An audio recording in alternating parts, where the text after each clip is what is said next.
Welcome to Zenith Academy Online. We are doing part 3 of the chapter Lolly Road, where I am doing the detailed word by word explanation of the chapter.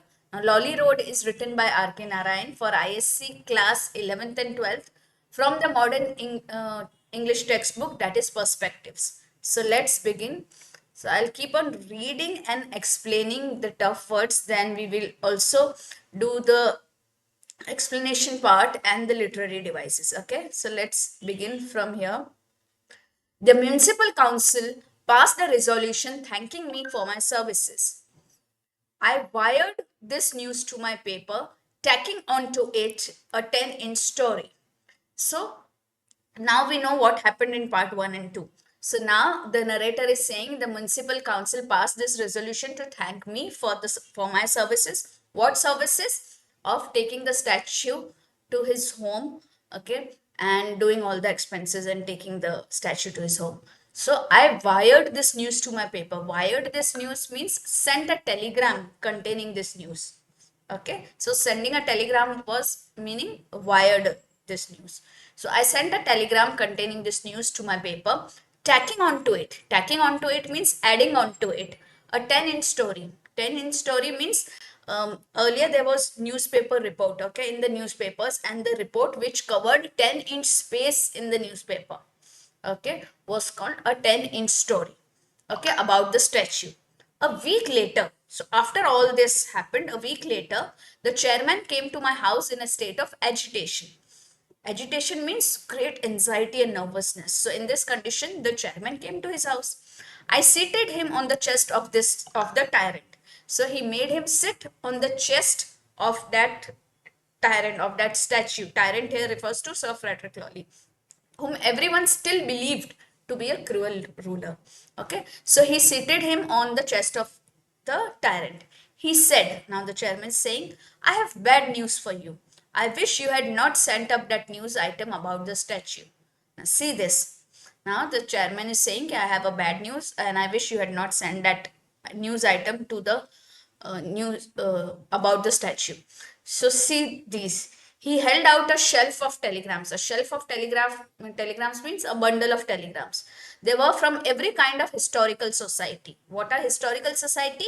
Organizations that are devoted to the study of history. So these so many telegrams came from different historical societies in India, all protesting against the removal of the statue. Okay, they were all protesting against the removal of the statue. We had all been misled. Okay, now the chairman is saying we had all been misled. Misled means led in a wrong direction or given false or incorrect information about Sir F. All the present history pertain to. So all the present history that we have found is pertain to means is related to a different Lawley of the time of Warren Hastings, the first Governor General of British India. So he's saying okay, all the information that we found out was related to a different Lolly of the time of Warren Hastings. When Warren Hastings was the Governor General of British of India, he was the first Governor General of India, and we found out about the other Lolly. This Frederick Lolly, now he's saying about this statue. This Frederick Lolly was a military governor who had settled down here after the mutiny. What is mutiny? The revolt of 1857, if you know, also called the First War of Independence. Okay, this was mutiny. So after this revolt of 1857 happened, then this military governor settled down here. Okay, he cleared the jungles and almost built the town of Malgudi. So he was the one who cleared the jungle and built the town of, he almost built the whole town of Malgudi. He established here the first cooperative society. He was the one who established here a cooperative society. What is a cooperative society, my dear students? It's an organization owned and run jointly by its members for their mutual benefit. The way you must have seen cooperative societies in your buildings, okay, your housing societies are cooperative societies nowadays. It means all the function, everything is owned and run jointly by the members of that society. Okay, so it's not that someone else is dictating or we are following the rules. We are following the rules of the cooperative society, where all the members are a part of that society. Okay, so he established here the first cooperative society for the whole of India, and the first canal system also. Canal system is a network of artificial waterways for irrigation. So different waterways network is made for irrigation purpose. Okay, by which thousands of acres of land were irrigated from the Sarayu. Sarayu is the river flowing through Malgudi, which had been dissipating itself. It means flowing away wastefully without being properly utilized. It was earlier was just dissipating itself, but he was the one who made this canal system, okay, around the river Sarayu. He established that, and he died in the Great Sarayu floods while attempting to save the lives of villagers living on its bank. So he did a lot of things. When he says he did this, he did that. So a lot of things he did for the benefit of the people living there, and he died in an attempt of saving people from the floods that were caused by Sarayu River itself. Okay, so those people who were living around the banks, उनकी जान बचाने के लिए उन्होंने अपनी जान दे दी थी. He was the first Englishman to advise the British Parliament to involve more and more Indians in all Indian affairs. In one of his dispatches means official government report or communication, he was said to have declared Britain must quit India someday for her own good. So he was the one who involved more and more Indians. He advised the British Parliament to involve more and more Indians in the Indian affairs. And in one of its communication with the British government, he said that Britain must quit India, must leave India for the own benefit, for the benefit of Britain itself. So let me quickly explain. After successfully removing the statue, the narrator proudly sends a detailed newspaper report about the achievement. However, this report unexpectedly attracts the attention of historians from across India. They immediately send telegrams protesting against the removal of Sir Frederick Lawley's statue. The chairman arrives at the narrator's house in great distress and reveals a shocking discovery. The municipal council has made a terrible mistake. They had confused Sir Frederick Lawley, whose statue stood in Malgudi, with another British officer named Lawley, who had lived during the time of Warren Hastings. All the accusations of cruelty and oppression were directed at the wrong person. The real Sir Frederick Lawley was in fact one of Malgudi's greatest benefactors. Benefactors mean the one who benefited the society. After the revolt of 1857, he settled in the region and devoted himself to its development. He cleared forests, helped build the town, established India's first cooperative society, and introduced an irrigation canal system that transformed agriculture by making proper use of waters of the Sarayu River. More importantly, Sir Frederick Lawley was a humane administrator. He died while trying to rescue villagers during a devastating flood, sacrificing his own life in the service of people. He also believed that Indians should participate more actively in governing their own country, and even predicted that Britain should eventually leave India for its own benefit. This revelation completely overturns everything the readers have believed so far. Now, this is very important.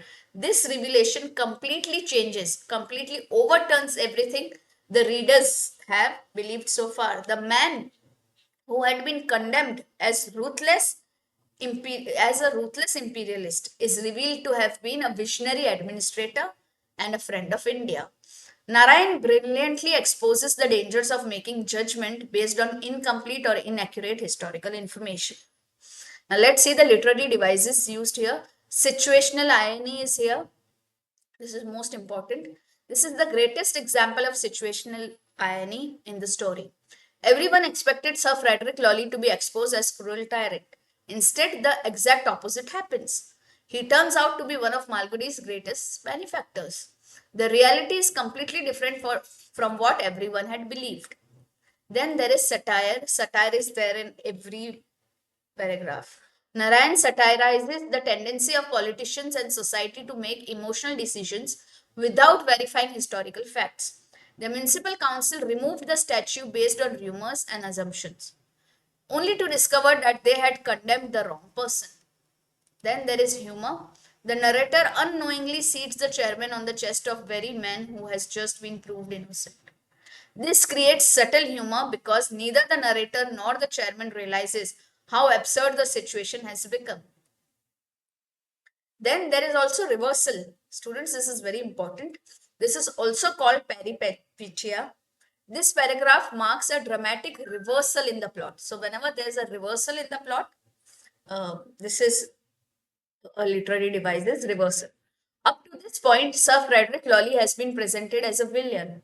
Suddenly, he emerges as a hero.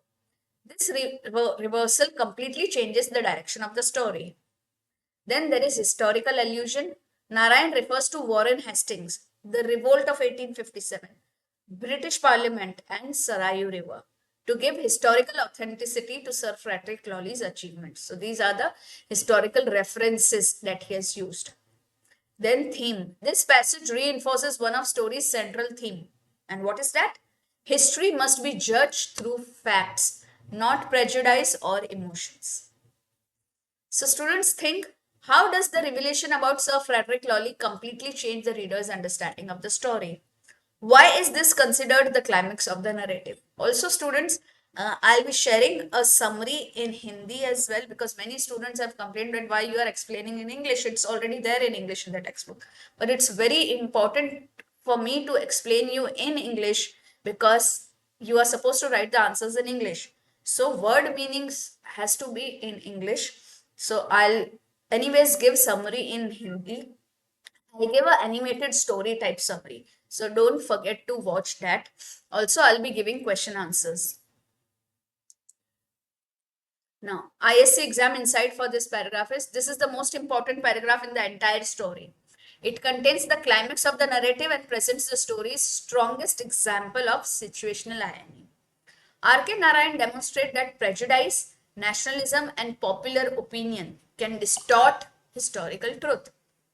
By revealing Sir Frederick Lawley as a courageous administrator who worked for the welfare of Malgudi and even advocated greater participations of Indians in governance, Narayan compels readers to question assumptions and appreciate the importance of evidence over emotion. This paragraph is frequently referred to while answering questions on theme, irony, satire, plot development, and title justification. Okay, in the exams. So when I'll give you important question and answers, we will be mentioning this paragraph a lot. Now, the next stanza is, Chairman said, the government have ordered us to reinstate the statue. Reinstate means to restore to its original position, to bring it back, reinstate the statue. Impossible, I cried. This is my statue and I'll keep it. I like to collect statues of national heroes. This heroic sentiment imposed no one. Okay, so impressed no one. Impressed no one means failed to convince anyone. Within a week, all the newspapers in the country were full of Sir Frederick Lawley. The public caught the enthusiasm. Caught the enthusiasm means became equally excited and supportive. So the public caught the enthusiasm. They paraded in front of my house, shouting slogans. What are slogans? The short, powerful public chants, right? Naare lagana jise hum kehte hain. They demanded the statue back. I offered to abandon it. Abandon it means give it willingly, if the municipality at least paid my expenses in bringing it here. So now what is happening? The chairman told this narrator that government has ordered us to, bring back the statue and keep it in its original place. And the narrator is now saying, impossible. I'll keep the statue. Okay. And, he started saying heroic sentiments that impressed no one. Now, within a week, all the newspapers published about Sir Frederick Lawley, and even people became so interested, so enthusiastic that they paraded in front of his house. Okay, they marched in front of his house, they shouted slogans, and then the narrator is saying, I offered that I will abandon it, I will leave it. Abandon it means I'll just leave it. ऐसे छोड़ देना is abandon. Okay, if the municipality at least paid my expenses in bringing it here. So अगर मुझे municipality में मैं जो यहाँ इसको लेके आया उसमें जो खर्चा हुआ वो मुझे वापस दे देती है तो मैं इसको ऐसे ही छोड़ दूंगा.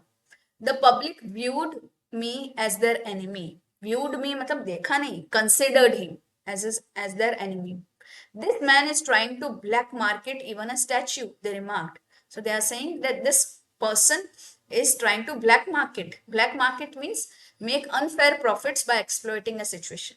हम मूवी देखने जाते हैं तो क्या होता है, अगर हमारे पास टिकट नहीं है, हम तो हमें टिकट लेने की इच्छा होती है, तो लोग ब्लैक मार्केट करते हैं, ब्लैक में टिकट बेचते हैं, तो उस सिचुएशन का फायदा उठा के अनफेयर प्रॉफिट बनाते हैं, that is black market. Okay, so this man is trying to black market even a statue, they remarked.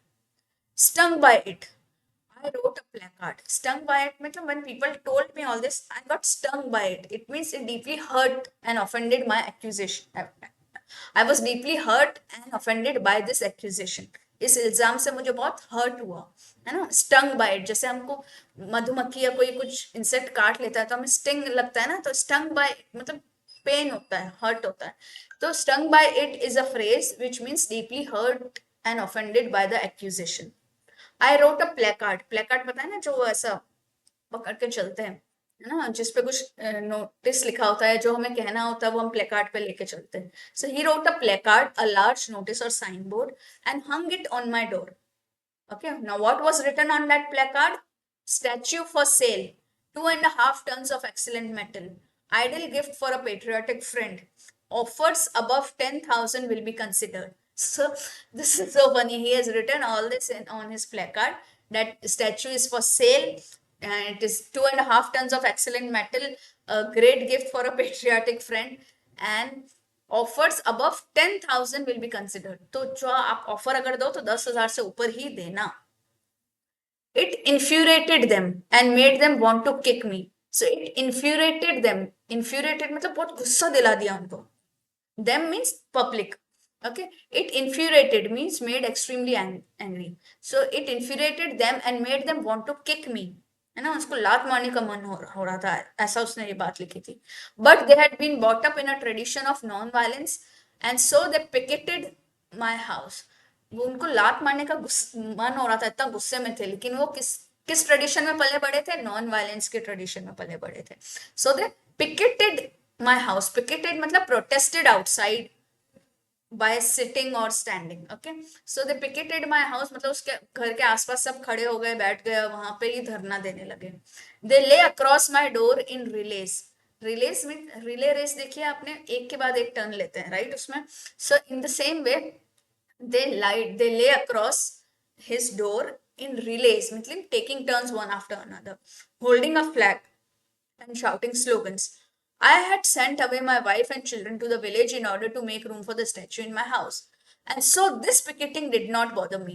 Only I had to use the back door a great deal.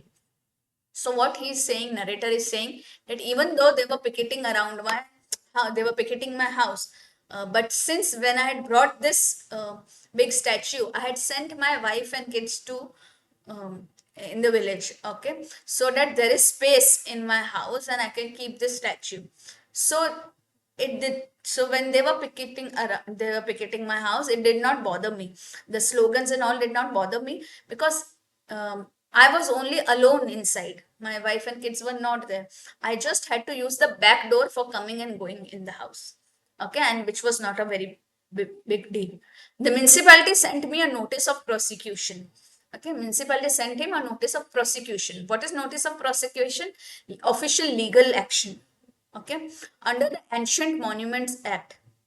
Ancient Monuments Act is a law protecting historical important monuments, which I repudiated in suitable terms. Repudiated matlab rejected firmly in suitable terms. So since he was also a reporter, he knew everything. So in suitable terms means using appropriate legal language. He rejected the notice of prosecution. We were getting into bewildering legalities. Bewildering legalities means, bewildering means confusing and very difficult to understand. And legalities are legal procedures and technical arguments. So we were getting into bewildering legalities, a battle of wits. Battle तो आपको पता ही है, war और contest. Wits means intelligence. So battle of wits means a contest of intelligence and cleverness. So where did it go? Okay, so we were getting into bewildering legalities, a battle of wits between me and the municipal lawyer. So there was a battle of wits between the narrator and the municipal lawyer. The only nuisance about it, the only annoyance about it was that An abnormal quantity of correspondence developed and choked up an already congested household. So only thing that was irritating about all this scene was he got a lot of official communications and letters. Correspondence means letters and official communications, okay? And the correspondence developed. These letters keeps on developing and choked up. Choked up means filled and blocked. And already congested house, एक ऐसा house जिसमें already congestion था क्योंकि इतना बड़ा statue था ना, already over crowded था वो. सो this was the only annoyance. So let me explain this again to you. After learning the truth about Sir Frederick Lawley, the government immediately orders the municipality to reinstall the statue in its original place. However, the narrator refused to return it. Having spent a great deal of money and effort in removing and transporting the statue, he now considers it his personal property. To justify his refusal, the narrator humorously claims that he enjoys collecting the statues of national heroes. Ironically, this patriotic explanation convinces no one because everyone knows that his real concern is recovering the money he has spent. As newspapers across the country publish Sir Frederick Lawley's true achievements, public opinion changes dramatically. Earlier, people wanted the statue destroyed because they believed he was a cruel British tyrant. Now, the very same people passionately demand that the statue be restored as a tribute to a great benefactor of Malgudi. Narayan brilliantly illustrates how quickly public opinion can change when new information emerges. The narrator offers a reasonable compromise. He is willing to surrender the statue if the municipality reimburses his expenses, means gives back the expenses. However, the public misunderstands his intention and accuses him of trying to make money from a national hero. Feeling insulted, he sarcastically hangs a statue for sale notice outside his house. The advertisement is deliberately exaggerated and humorous, mocking both the public and the municipality. Although the angry crowd wants to attack him, they remain committed to Gandhian principles of non-violence. Instead of resorting to violence, they peacefully picket his house by sitting outside, waving flags and shouting slogans. The narrator treats even this inconvenience with humor, casually remarking that he simply uses the back door instead. The conflict now shifts from streets to the courtroom. The municipality begins legal proceedings under the Ancient Monuments Act. While the narrator firmly rejects their claims, the story transforms into an amusing legal battle filled with official notices, arguments, and endless paperwork. Narayan humorously suggests that bureaucracy often creates more documents than solution. Right? So this was a humorous suggestion here. He said that bureaucracy often creates more documents than solutions. Very important suggestion.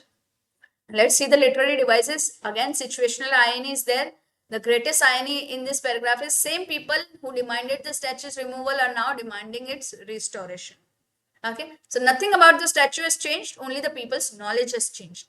Narayan uses this reversal to expose the instability of the public opinion. Then satire. Narayan satirizes society's tendency to follow popular opinion rather than independent thinking. He also satirizes bureaucracy through the endless legal notices, official correspondence, and complicated legal procedures that replace practical solutions. Then there is humor.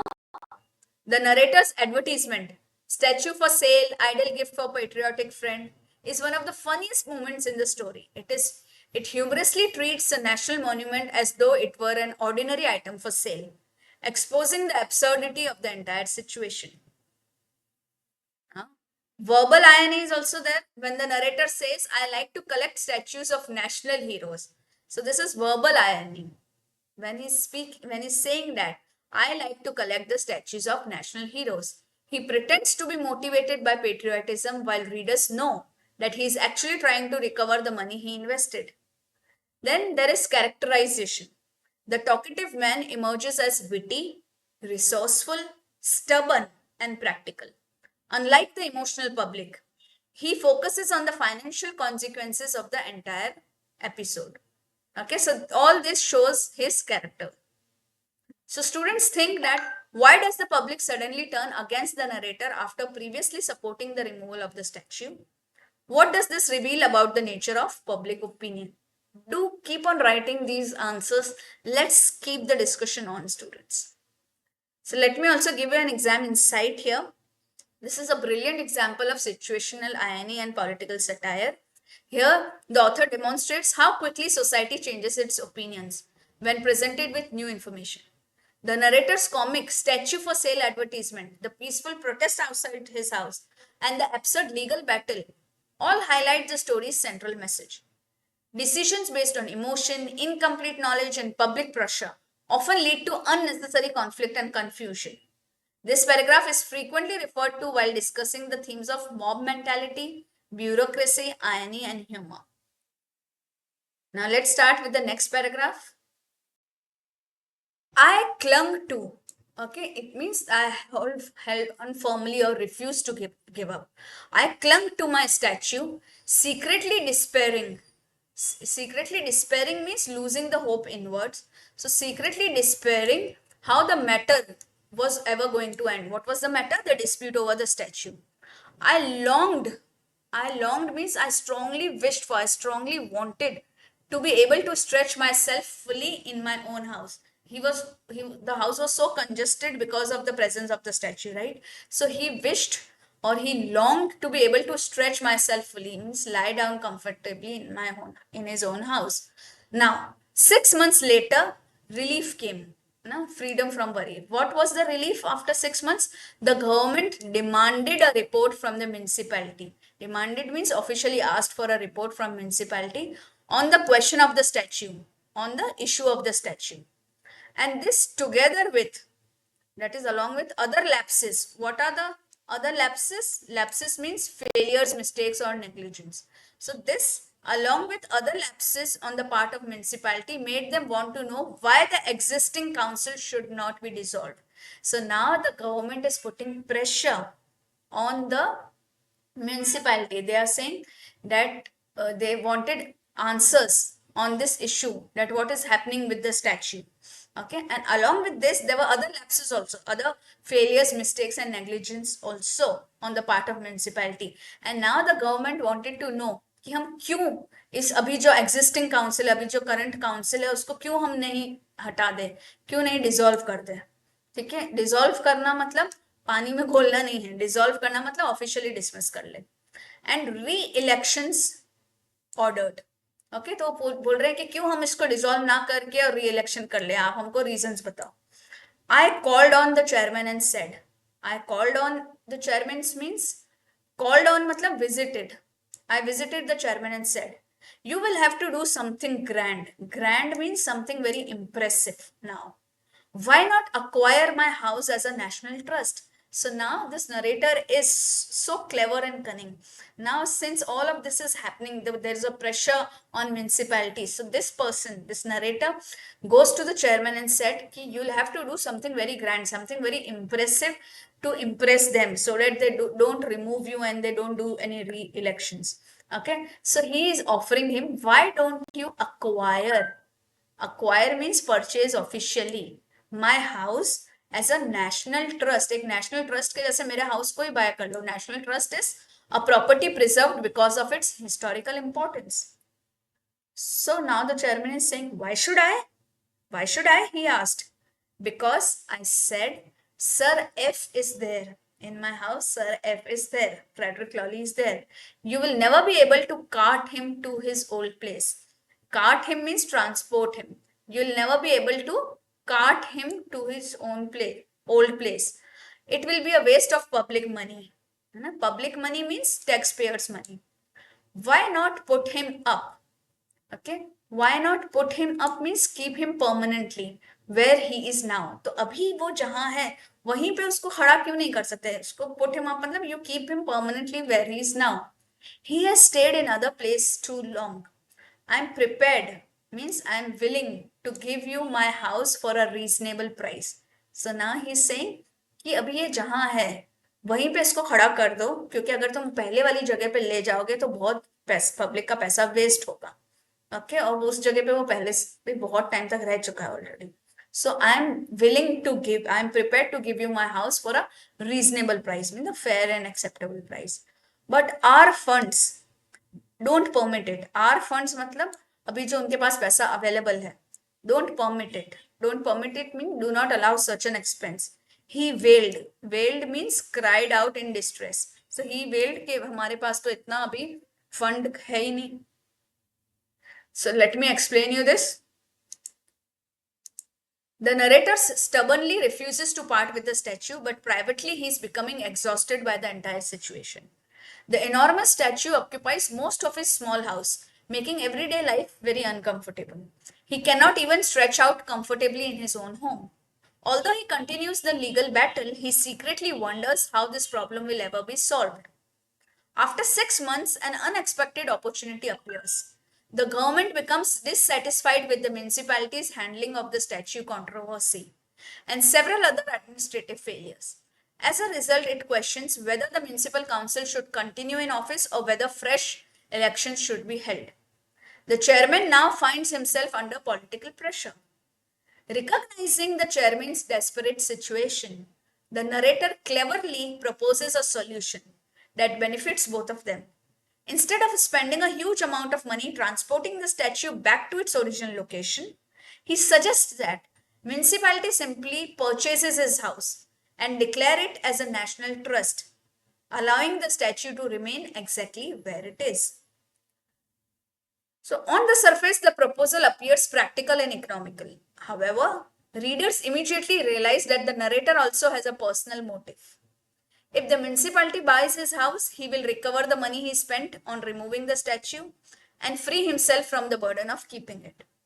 Narayan humorously portrays the narrator as someone who can transform even a crisis into a business opportunity. The chairman likes the idea but faces another obstacle. The municipality simply does not have enough money to buy the house. Thus, even this clever solution cannot be implemented immediately. So let's see the literary devices. There's satire. Always there is satire. So the municipality which confidently removed the statue now find itself unable to restore it because of financial problems and administrative failures. This is the satire. Irony. The narrator originally wanted to make money by selling the statue as scrap metal or to a museum, but ironically, he now hopes to profit by selling his own house because it contains the statue. The statue continues to create unexpected opportunities and problems. Humor is there. The narrator's suggestion is both practical and amusing. Instead of moving the enormous statue again, he proposes moving the government's idea instead. His business minded solution reflects his wit and resourcefulness. Then there is again characterization. This paragraph highlights the talkative man's intelligence and presence of mind. Unlike the municipal council, he thinks creatively and turns an apparent hopeless situation into a proposal that could benefit everyone, especially himself. Then there is situational irony. The municipality, which once freely gave away the statue, is now expected to purchase an entire house because of it.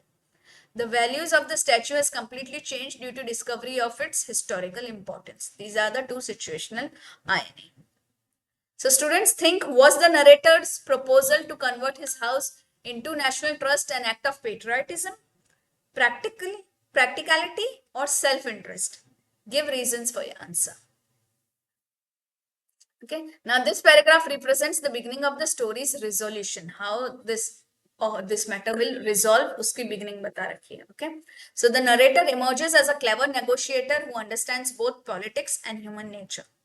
R.K. Narayan humorously suggests that while governments often become trapped in bureaucracy and financial constraints, ordinary individuals can sometimes solve problems through practical thinking and quick wit.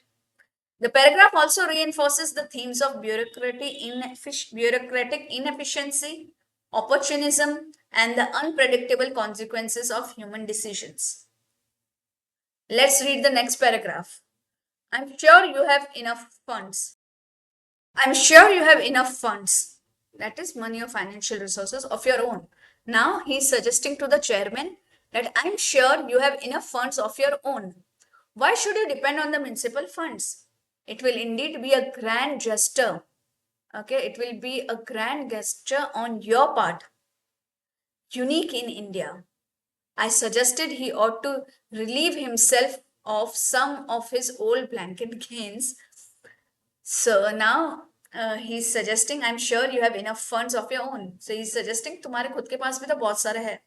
Why should you depend on municipal funds? It will indeed be a grand gesture.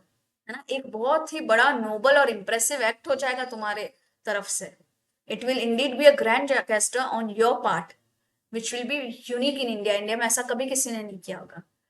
ठीक है, ये उसने उसको बोला. I suggested he ought to relieve himself of. Relieve himself of means part of, part with. मतलब उससे अलग हो जाना या spend कर देना. Relieve himself of मतलब जो पैसा उसके पास है उससे जुदा हो जाना, मतलब वो पैसे को दे देना. So he ought, he suggested he ought to relieve himself of some of its old blanket gains. You remember in the beginning we had said that he had made some profits. He had earned some profits by supplying blankets to the army during the war. So that was old blanket gains. तो जो उसको पैसा मिला था, old blanket gains here is a phrase which is used to say कि पिछली बार कि उसने जब old blanket बेचे थे उससे जो उसने पैसा जमा किया था, जो gains किया था, उससे उसको अलग होने का समय आ चुका है. After all, how much more you will have to spend if you have to fight another election? तो उसको बोल रहा है कि अगर तुम दूसरा इलेक्शन भी लड़ोगे तो भी तो तुमको खर्चा होगा ही, है ना. After all how much more you will have to spend if you have to fight another election. So this idea clicked to him. It appealed to him. Means he found the idea attractive and convincing. We arrived at a figure. Arrived at a figure means agreed upon one price. Na? Agreed upon a price. He was very happy when he saw in the papers a few days later. ठीक है, तो उन्होंने फिर वो appeal हो गया उसको, उसको आइडिया अट्रैक्टिव लगा and then they arrived at a figure, they decided at a figure कि इतना पैसा मैं तुझे दूंगा अगर मुझे दे दे. ठीक है, and he was very happy when he saw in the papers a few days later. What was it? The chairman of Malgudi municipality has been able to buy back as a present for the nation the statue of Sir Frederick Lawley. Okay, this was written in the newspaper. He proposed to install it in a newly acquired property which is shortly to be converted into a park. Shortly means soon to be converted into a park. The municipal council have resolved, that is officially decided, that Kabir Lane shall be changed to Lawley Road. So did the newspaper clipping said? The newspaper clipping said that the chairman has bought back, okay, that statue and he is giving it to the government or to the nation as a present.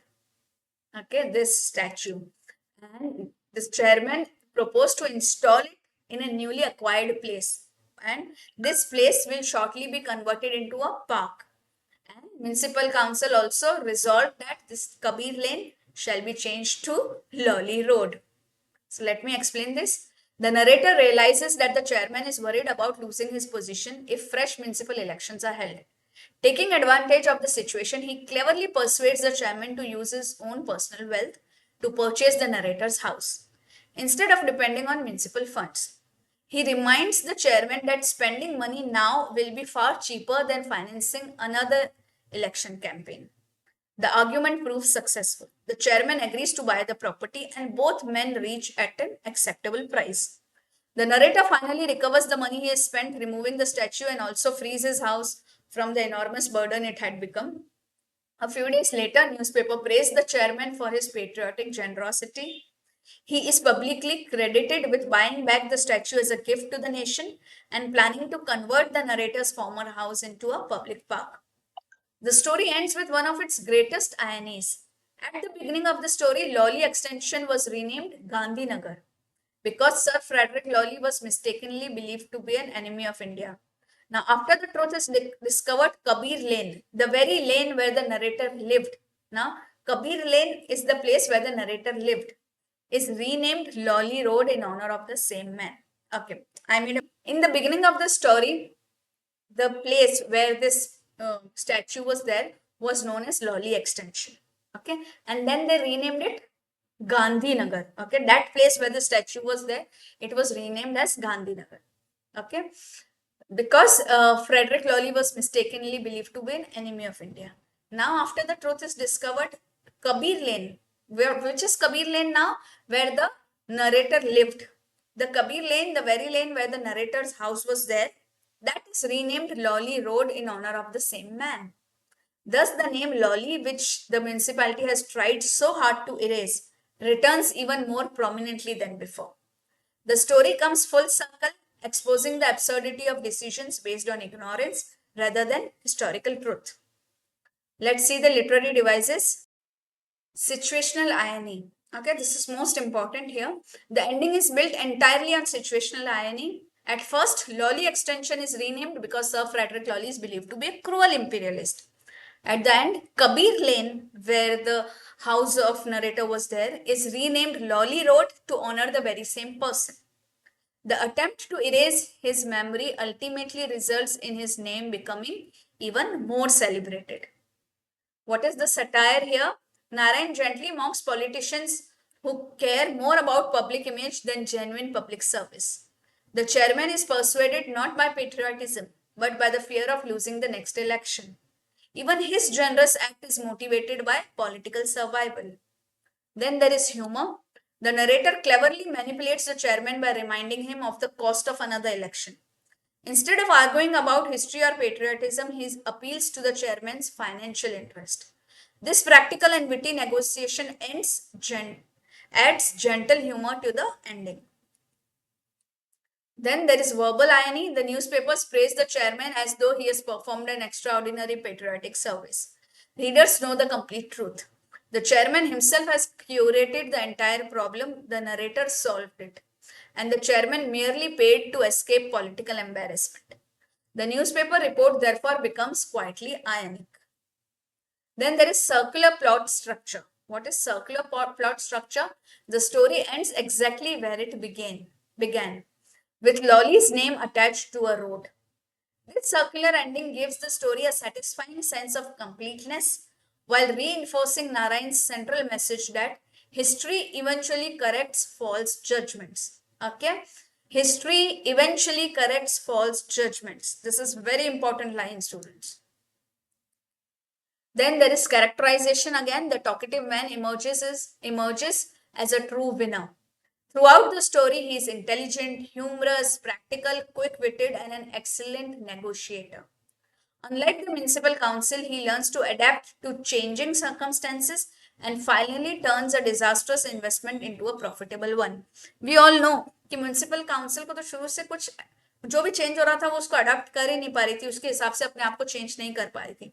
But ये जो है बंदा, the talkative man और the narrative, वो circumstances change होते थे तो ये भी अपनी चीजें चेंज कर लेता था, और एक जो उसने डिजास्ट्रस इन्वेस्टमेंट कर लिया था उसको उसने चेंज करके एक प्रॉफिटेबल वन बना लिया. So think, how does the final renaming of Kabir Lane as Lolly Road complete the story's irony? Very very important question. मैं इसका बहुत सुंदर आंसर आपको दूंगी बाद में in the next video. What message does R.K. Narayan convey through this ending? So बहुत important exam insight है last वाली. This paragraph is the resolution of the story or denouement of the story. It beautifully resolves every major conflict. Her major conflict को इसने resolve किया है. पहला, narrator recovers his financial losses. Second, municipality regains possession of the statue. Third, chairman saves his political reputation. Fourth, Sir Frederick Lolly's honor is restored. Fifth, the town corrects its historical mistake. And most importantly, the final line, Kabir Lane shall be changed to Lolly Road, is the greatest irony in the entire story. The very name that the municipality had erased in the wave of emotional nationalism is restored with even greater respect after the truth is discovered. Through this masterful ending, R.K. Narayan reminds readers that history must be understood through evidence, not assumptions, and that wisdom lies in correcting one's mistake rather than clinging to them. This makes the conclusion especially significant for IISc examinations, as it encapsulates the story's themes of irony, satire, historical truth, bureaucracy, and human folly. So I hope you have seen all the three parts and have understood the word meanings and the meanings of the chapter thoroughly. I'll give you an animated summary in English or in Hindi, whatever you want. Please write in the comment box, do you want it in English or Hindi? So I'll give you a summary. If possible, I'll give in both, and one more video of important questions and answers. So do not forget to like, share, subscribe, comment in the comment box, students. I love reading your comments and replying to them. And whatever, if you found any mistakes here, or if you want me to do it in some other way, please do write, and keep on following. Bye bye.